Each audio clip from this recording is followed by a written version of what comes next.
बेटी की pregnancy. Nancy की प्रेगनेंसी कंफर्म हुई। जैसे ही खुशखबरी मिली तो उसका पति उसके मायके छोड़ गया कि शुरू के दिन अच्छे से गुजरेंगे और उसे आराम मिलेगा, क्योंकि ससुराल में इतना आराम कहाँ मिलती है। नैन्सी को देखकर उसकी जैसे उसकी माँ को फूले नहीं समाती थी। मेरी बेटी की मैं बहुत सेवा करूंगी, बैठ के खिलाऊंगी। इधर नैन्सी की भाभी भी प्रेग्नेंट थी। आध्या का भी तीसरा महीना चल रहा था। नैन्सी के आने से आध्या का काम और बढ़ गया था। नैन्सी हर वक्त भाभी के खाना है, भाभी बना दो ऑर्डर देती और कोई काम भी नहीं करती थी। यहाँ तक कि आध्या के कपड़े भी नैन्सी ही धोती थी। उसकी प्रेगनेंसी, उसकी थकान और उसके बच्चे की फिक्र उसके पति के सिवा किसी को नहीं थी।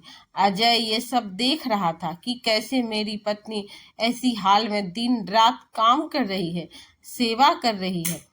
नैन्सी भी 4 महीने से पहले यहाँ से जाएगी नहीं, वो ये भी जान गया था। जब रात का खाना बना तो नैन्सी बोली, भाभी मेरा तो बिल्कुल भी दाल सब्जी खाने का मन नहीं है, आप मेरे लिए बेसन की रोटी और लहसुन की चटकारेदार चटनी बना दो।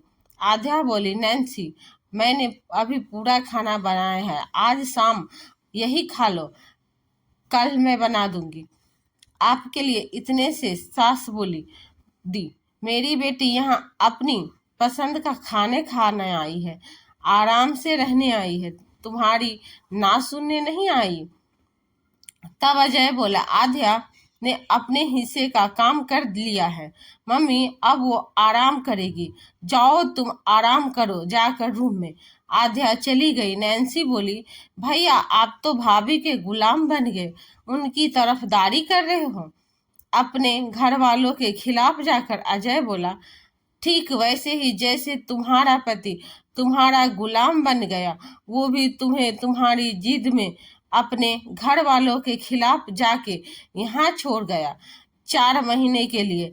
फिर भी मेरी पत्नी ने एक बार भी नहीं कहा कि मुझे मायके भेज दो, क्योंकि वे अपना फर्ज निभाना जानती है ससुराल के लिए। पर आप लोग भूल गए अपना फर्ज। मेरी पत्नी भी प्रेग्नेंट है मम्मी, आप लोग भूल सकते हैं पर किसी की वो याद कर रखना पड़ेगा।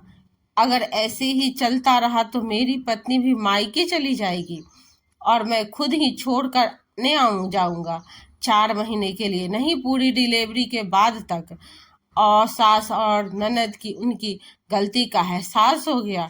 तो दोस्तों ये कहानी आपको कैसी लगी, सास बहू को कमेंट करके ज़रूर बताइएगा, और ऐसे ही नई कहानी के लिए पेज को फॉलो कर लीजिएगा।